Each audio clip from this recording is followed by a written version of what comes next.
Adevărat. Dacă n-am ajuns la nunta lui Gabi, s-a făcut în seara asta familia lui Ciocolată, să fiu și lângă oamenii ăștia care sunt mari și știe toată România bine, fără nicio șmecherie.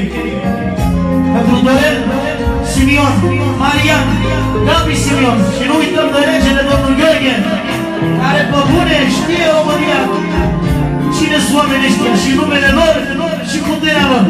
Le dea Dumnezeu putere în continuare, le trăiască copiii. Azi vreau să plâng și să beau, să plâng în fericire, că am copii lângă mine. E tot ce doresc pe lume,